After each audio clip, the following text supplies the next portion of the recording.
Hey, what's up, students? Let's do the all day did that. Mr. K signed up for Project Rebirth, the same project that gives Captain America his abilities. Calculate how much Mr. K should weigh after taking the Super Soldier Serum. All right, so here's normal Mr. K, 6'3", 249 pounds. I'm actually 6'4", but for this example, we'll do 6'3". Let's say after I take the Super Soldier Serum, I grow to a height of 7'4". How much will I weigh? So we got to answer this question, and we'll answer it down here.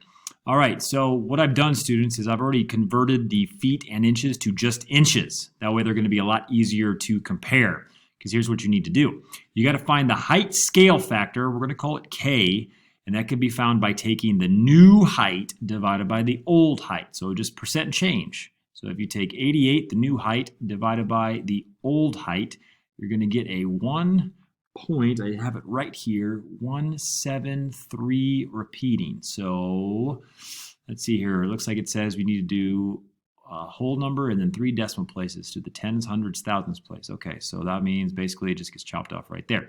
So the K value is 1.173. If that's the K value, you basically drop the 1, move the decimal over 2 places, and it would be a percentage increase of 17.3%.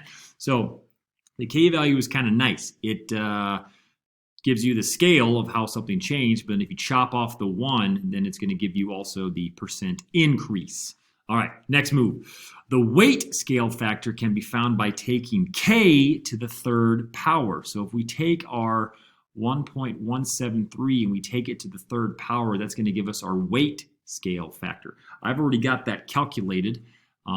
Best way to do it, friends, honestly, to get the most accurate answer, even if you round it, it's still best just to do this and then take that to the third power. That works actually really, really well. When you do that, you get 1.61 and then a 5.3. So this is going to get chopped off. So it's going to be a 1.615. Okay, there's going to be our weight scale factor. We're going to use that in a second. What's the percent increase in weight? Again, if you have the scale, you chop off the 1, and then there's your percentage. So 61.5. Also, you got to move the decimal over 2 places. Okay, so let's see here. Use the following formula to find the new weight. Okay, so the new weight is going to be the old weight times K to the third power. We already figured that out. It's this guy right here. All right, so if you take the 249 pounds times the 1.615, that should get you the weight. I've already got that calculated. When you do that, you get 402.2 and gibberish. All right, so it says nearest pound, so the 2, we're going to chop you off. So 402 pounds. Yikes. 7'4", 402 pounds. That is a super duper super soldier. And then the cool down questions. I like these. These are some new ideas or some new things I'm going to be trying here in some of the other videos or some of the newer math questions. How much weight did he gain? So how much weight did I gain? That's just subtraction. Okay, so if I am now 402 and I was 249, a little bit of subtraction, I gained 153 pounds. That's a lot. How many inches? Going from 75 inches to 88 inches. That's just a height change of 13 inches, I believe. And then the last one, calculate the pounds per inch. So how much weight did I gain per inch I grew?